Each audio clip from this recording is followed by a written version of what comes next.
For our main talk today, we're doing it in-house. We have a member of our community, just a wonderful person, super scary smart guy. He does genetics research, and we're going to welcome, just to get it going, without further ado, our friend Eric Schmitt. Eric, come on up. I hope this presentation is going to be both fun and informative. I've foregone tearing apart some of the technique and explaining it so that we can do some tricks for you in the beginning. And then we'll follow that up with some passages from a book that are just jaw-dropping. So we're fortunate today to have with us a skilled psychic reader. It's a limited engagement because this individual can only operate when she's hungry for knowledge.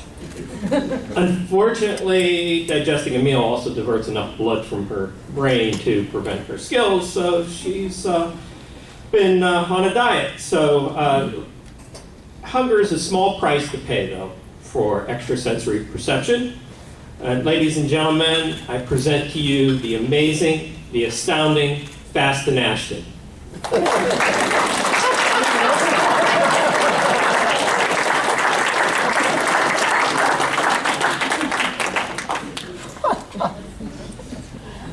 All right, so to start off with, I would like 5 individuals from the audience. I'll come by, just raise some hands. What you're going to do, get a number in your head between 100 and 300. Don't shout it out, just get it in your head.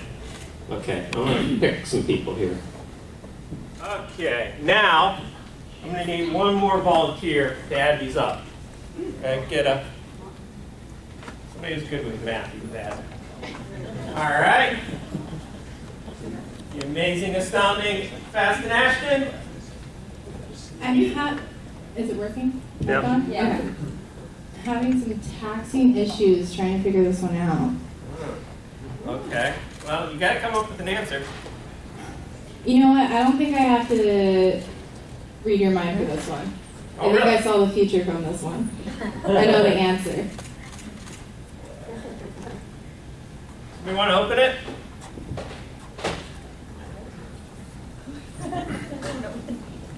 Come on, front row. Yeah, right. Back, of course. Front row has to be in Sealed envelope, right? It is sealed. Okay.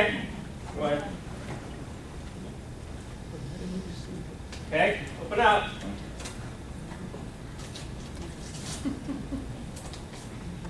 Is it The 1040? Yes, it is.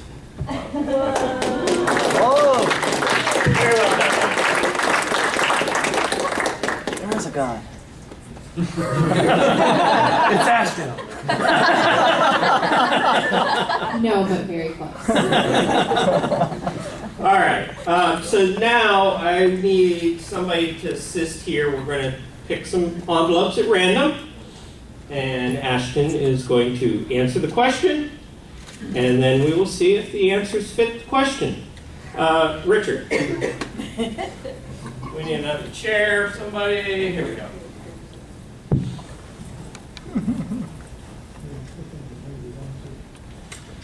You get the water tap today, man. And my coffee, it's okay. All right, yeah, just pick one and get started. And random, you know, dig around, feel free to pull from bottom, anywhere. These are in here random, guys.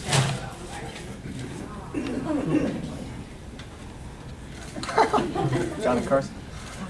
So, trick question. You don't own a car. Not yet, at least. Give him the mic. Technical. Yeah, you weren't supposed to seal. Go ahead. Conrad wants to know what's going to be the color of his first car. Rust. You're going to have a rusty car. Yeah, another one. I'm going to think my life real quick.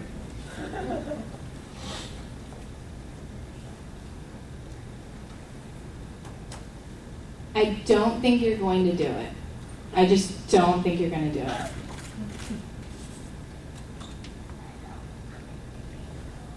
Okay. If it will be done, when will I do it? Yeah, you're not gonna do it.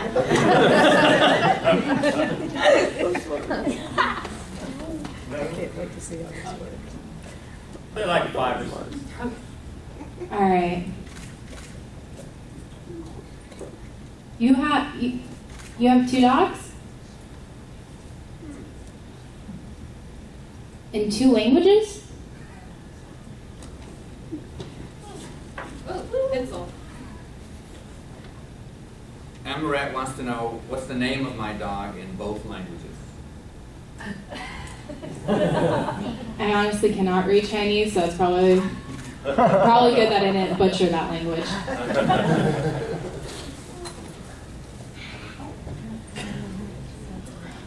Of course you will find love.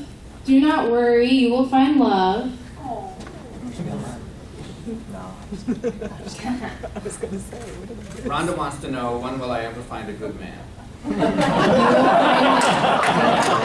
find him. Okay, one more.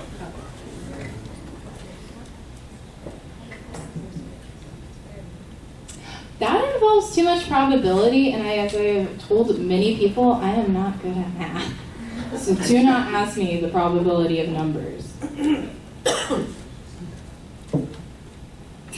Yeah, no. Question. What are next week's lottery numbers? Okay, we're calling it that. We're going to our third trick. Okay, now I'm going to pass 12 cards at random. The people who have them, you're going to write a 3-digit number on there, comprised of only 1s and or 0s. Okay? Just make your 1 straight up and down, a regular 0, okay? 3 digits.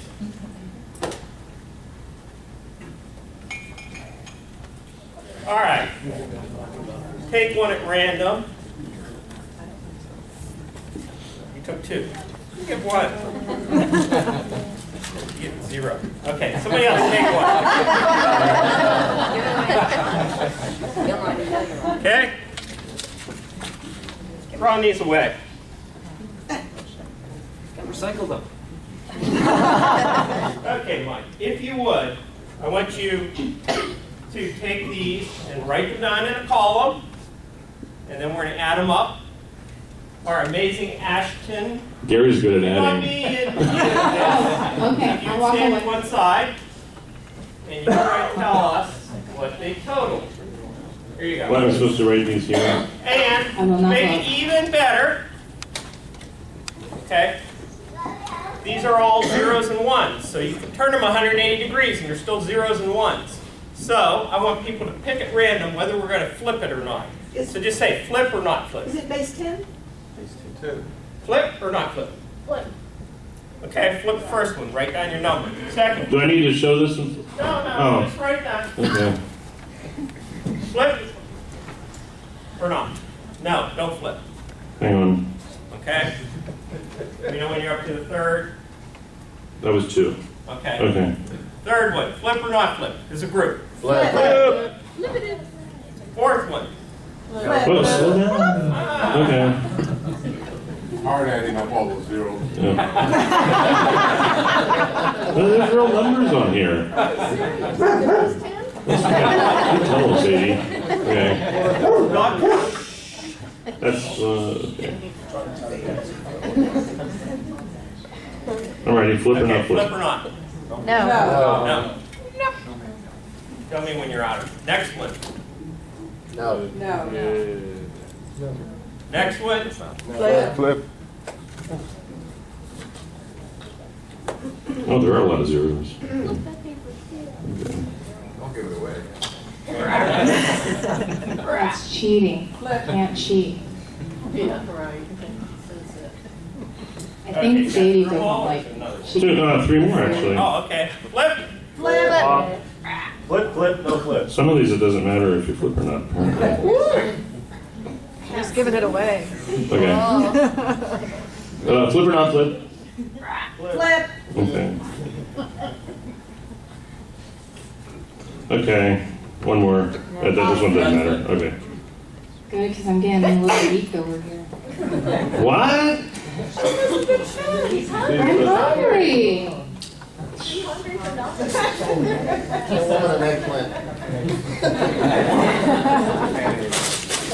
Eat this.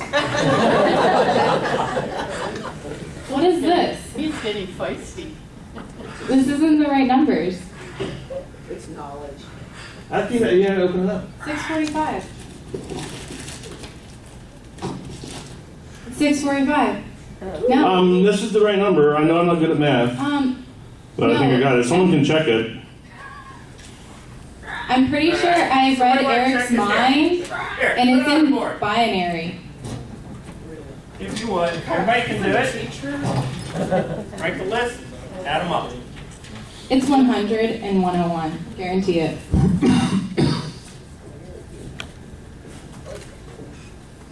Cards?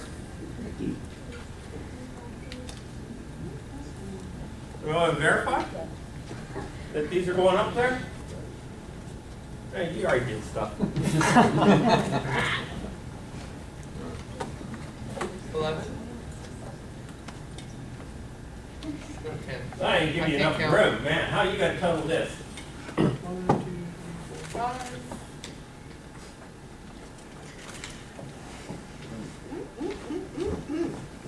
645. It's 100, 101. I'm 100% sure it's 100, 101. You're a very clever lady. Is that in binary? It's in binary. The answer is 100, 101. What's binary? I think it's... Can someone do Can somebody binary? verify this? Somebody does binary addition? You do? Can you check it for us? You can report back to us. Okay, you check it, verify we got it right. Okay, thank you guys.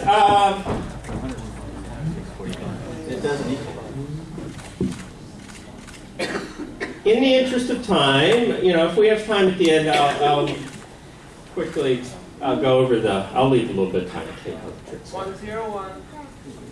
Oh, okay. 101, 4 zeros, 101. Now, 100, 101, right?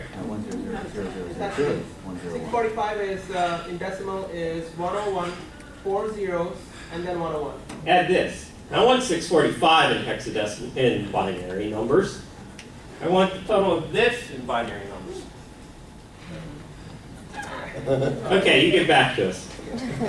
I'll tell you what, while he's doing that, I'm going to briefly explain these just so you guys can listen to the rest of the talk. First trick, added up 5 numbers between 100 and 300. Here's what the audience wrote. Here's what was tallied. It was just a simple flip it over. It looks similar. Actually, I could tell front from back. The circles and the shadows are different. So we start out with the black circles up at the top and went to the whites. Okay?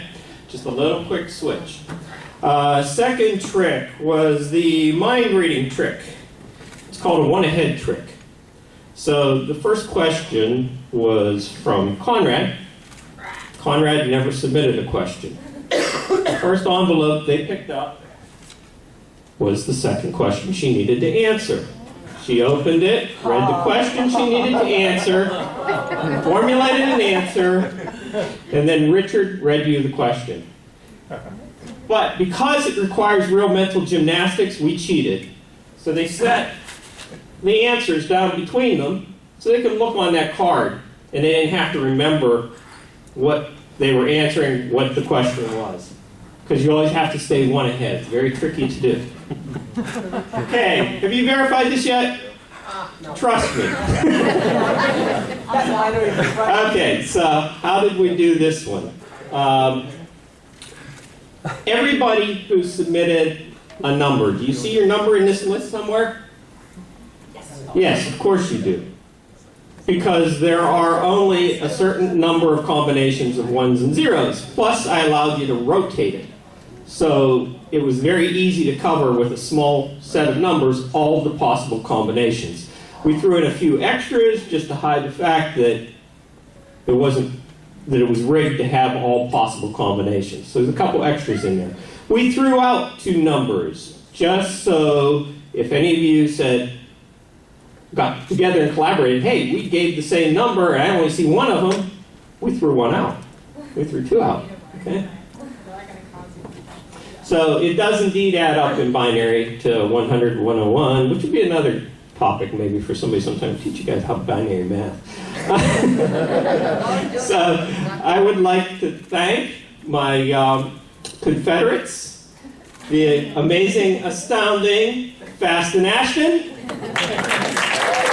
Richard, Andrew, and Mike House. Thank you so much. Okay, so my part's easy. I'm basically reading off a paper at this point. These tricks pale in comparison to what a skilled individual can do. I both admire and despise these individuals. I admire them for their skill, and I despise them for the dishonesty, which frequently has a victim. I am disturbed by their feeding the notion that the supernatural is real. After all, it is the realm of magical thinking where religious beliefs dwell. It's the illusion of control where none exists that leads to decisions without basis and action deferred to magical beings. I have no doubt that if man dispensed with magical thinking, we would also dispense with most wars. In the worst cases, the psychic may steal large sums of money or cause real physical harm. For example, the faith healer Peter Popoff used an earpiece from which he was fed information off of cards that the audience filled out when they came in, and he would pretend to know what their health issues were and dispense advice, including advice like throw away your medicine. Okay, so how do we know that psychics and fortune tellers really have nothing real to offer? Well, magicians and disaffected psychics will tell you that they're frauds. A magician will tell you there's no such thing as true magic. And magicians will produce similarly astounding feats. Successful psychics have explained how their tricks work by non-magical means. Paranormal abilities vanish in a suitably controlled circumstance. So if you do it in a scientific controlled environment, magic disappears. Many scientific experiments have found nothing under that magical cloak. His abilities never amount to anything concrete, statistically improbable or statistically probable predictions about anything. The attacks in France, for example. If a psychic was going to come forward, that would have been a great time for them to say duck and cover. The process is clearly hyped by costumes, rare items, phony voices.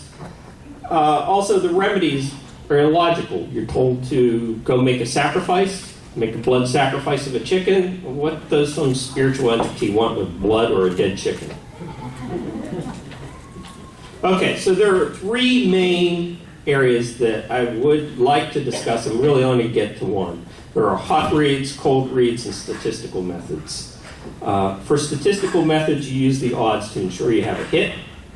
If your fortune cookie says you will die, it's surely correct. But it does beg the question, did the cook poison your meal?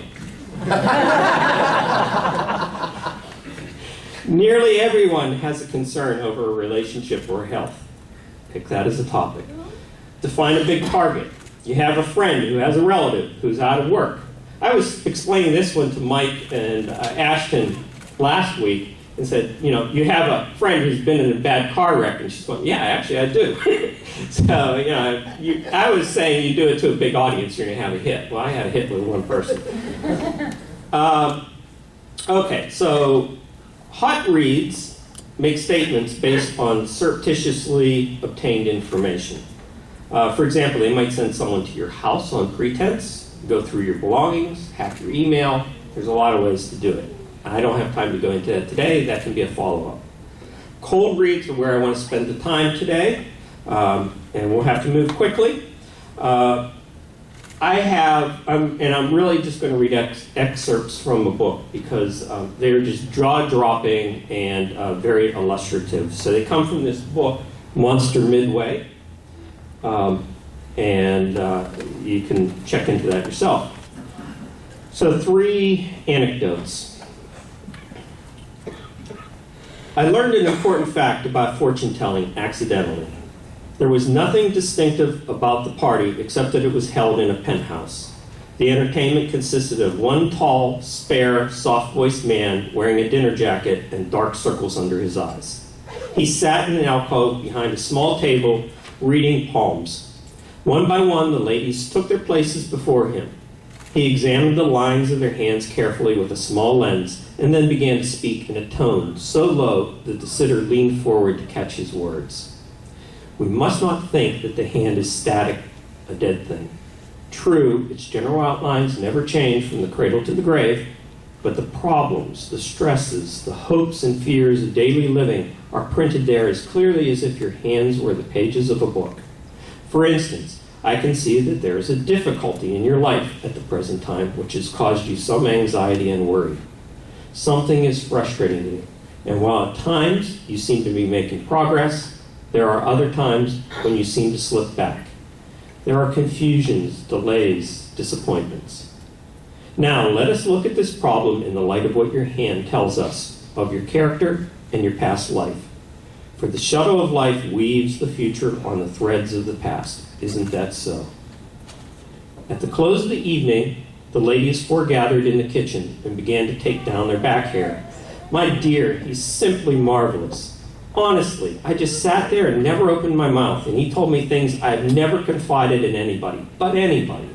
He's uncanny. Of course, I don't believe in palmistry, but how did he know that George promised me a trip to Miami this winter? And how did he know that my grandmother had one of those old-fashioned phonographs with a horn, and I got spanked once for trying to play it by myself and scratching the records? The palmist eavesdropping in the butler's pantry, whence he had gone in search of an unguarded bottle of scotch, soaked all of this in with amazement. He had talked steadily for 3 hours, and aside from a few details and decorations, he had told every one of the ladies exactly the same thing. Wow. That was my first introduction to the science of cold reading, for I was that palmist. The dark circles under the eyes were eyeshadow, bought at a 5 and 10. I put on a little too much and looked as if someone had hung a dead mouse under each eye.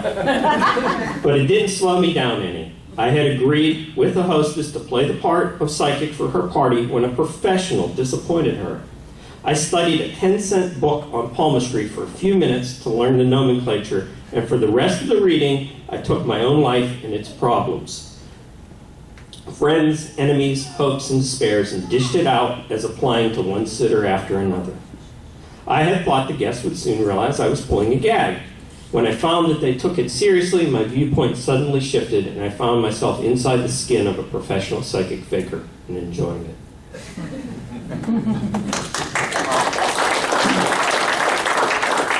Second one.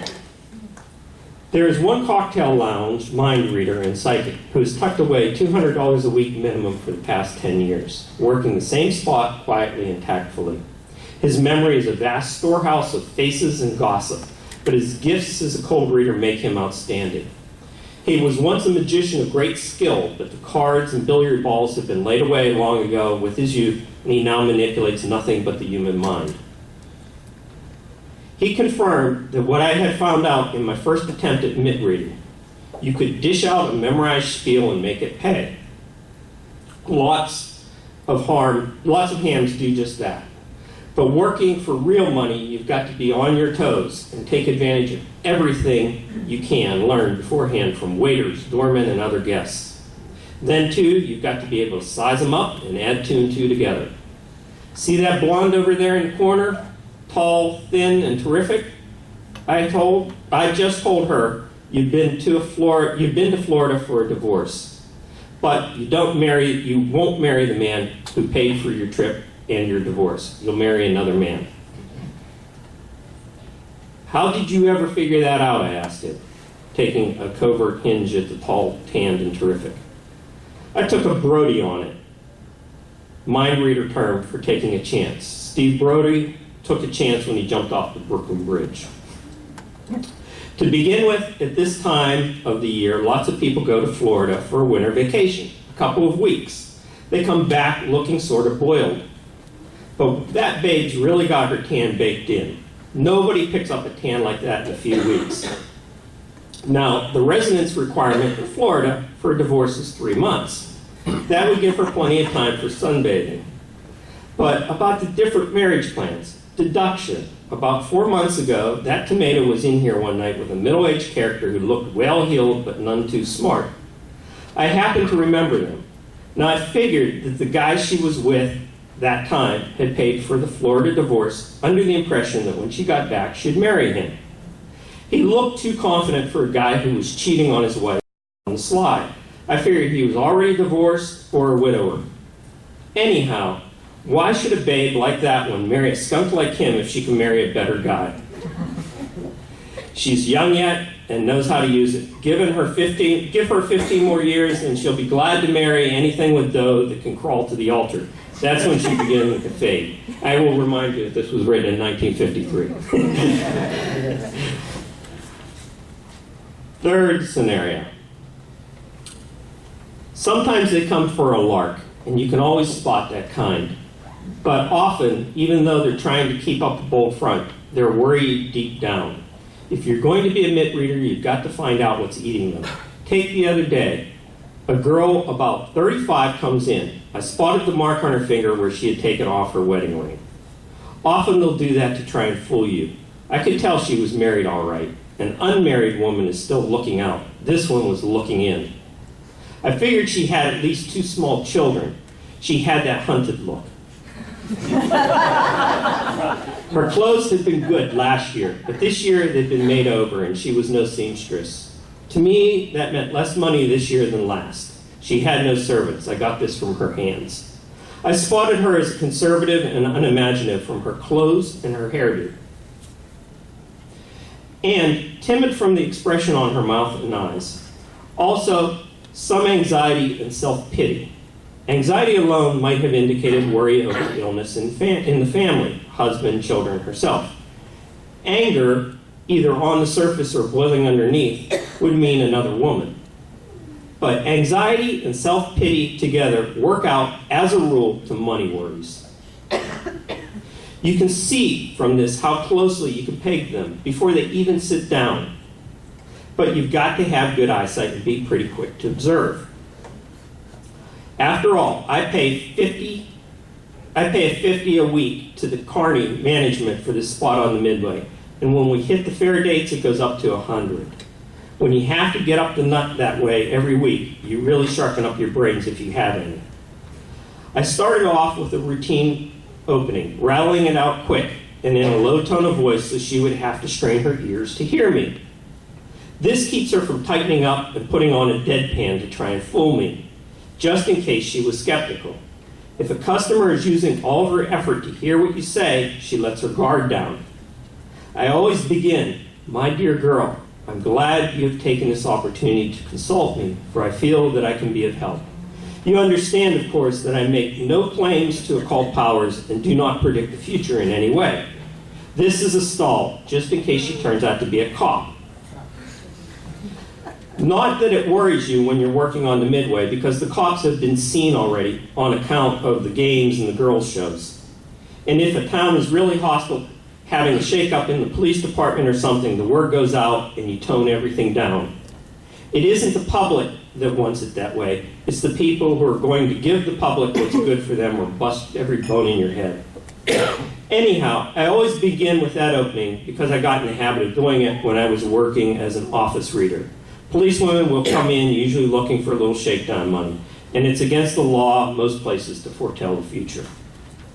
The way you get around that is by what you say and the way you say it. If you're working strong, you can say, "I see in the future some difficulty for you involving a short blonde woman and a paper printed or typewritten." But if you're going easy, you can say, "According to the impressions I received from your mind, you have been worrying about a difficulty which is likely to occur in the future. There's a short blonde woman and a paper of some kind. Isn't that right?" then you're covered. After all, if you see a truck rolling down a hill with no brakes, you can predict a crash, right? But to get back to this girl, I gave her a short character analysis and then went right after the problem that was bothering her. I said, "Your husband is giving you some anxiety, isn't that so?" I knew I'd hit because her eyes widened. Just to be on the safe side, I went on. "There are some men who can never let a footloose woman alone." Now here her eyes narrowed, so I knew I was missing. It wasn't skirt chasing that was causing the trouble, so I steered away from it. "But your husband is not this type."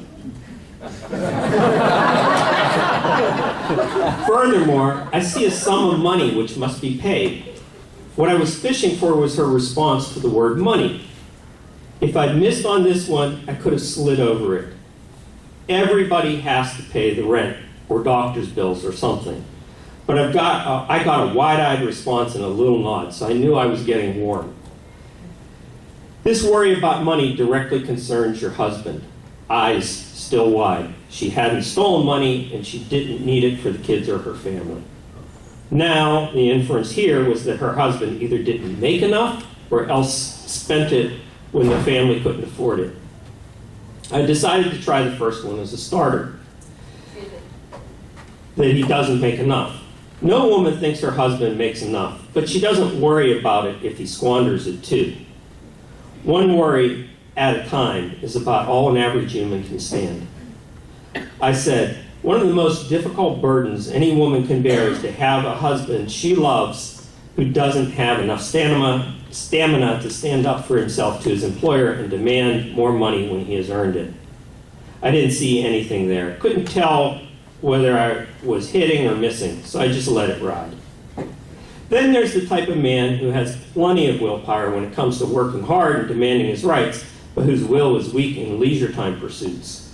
This time I really hit her right between the eyes. They got bright and the first signs of tears. Now I had to fish again. She didn't look quite haggard enough to be the wife of a chronic drunk, but I threw it in anyhow. A few beers or highballs can destroy all of a man's good intentions and his bring home pay. This time I got a frown. I was stone cold. Probably her husband never touched a drop. However, I seem to see a room crowded with men, thick with tobacco smoke, cards falling upon a table, still no confirmation from her face, just hurt and bewilderment. I kept plugging away. And over in the corner are a group of men with money in their hands. Something is written on a blackboard. It looks like the odds to a horse race. This was it. She began to cry. I continued, "My dear, I get a distinct impression that this man really loves you and loves his children. Yet playing the races is a vice over which he seems to have no control. Now, there is no way I could possibly have known this by any ordinary means, is there? You haven't spoken a word to me, yet I knew." Well, from there on, I didn't have to tell her anything. She told me. The poor lamb was dying to unburden herself, and it came out like a flood. Business was kind of slow on Midway right then, so we just opened for the day, so I let her talk. In the end, I told her to try to make her home as bright as possible, to keep her appearance up to par, and to give her husband more affection and not nag him. When I was a social caseworker, before I got sawdust in my shoes and began working at a MIT camp, I found a lot of men develop a horse playing because it's the only excitement they get. Of course, you can't cure a real bad case of horse playing just by buying a sheer black nightie, but sometimes it helps. The poor guy has nothing to look forward to when he comes home and naturally plays the races. If the wife can take care of him, it'll take his mind off the bookies, if he isn't a hopeless case. And with that, I'm going to have to stop because time is short. You got time for a few questions. I do? Okay. Or comments? Do we have any? No anger about the psychic. I had a criticism. You read my question, but I had 3 questions on there, though. If I do, when will I do it? The question card. It was like, if I do, when will I do it? If not, why not? And what did I not do? Next.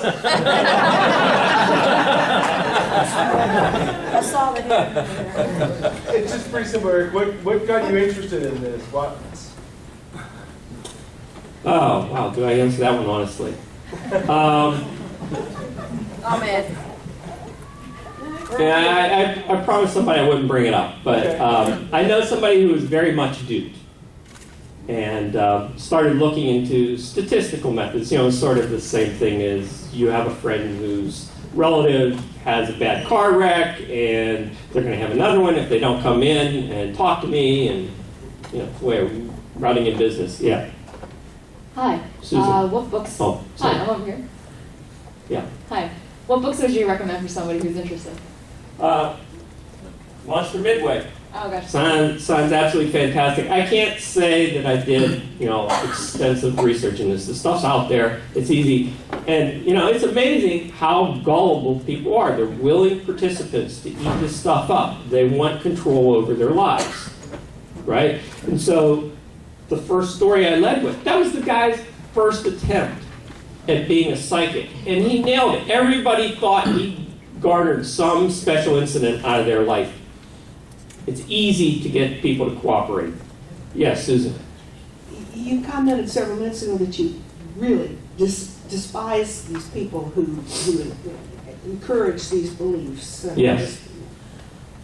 Shouldn't it rather be big policy issues that discourage people from learning critical thinking skills, and even political parties that may prohibit critical thinking?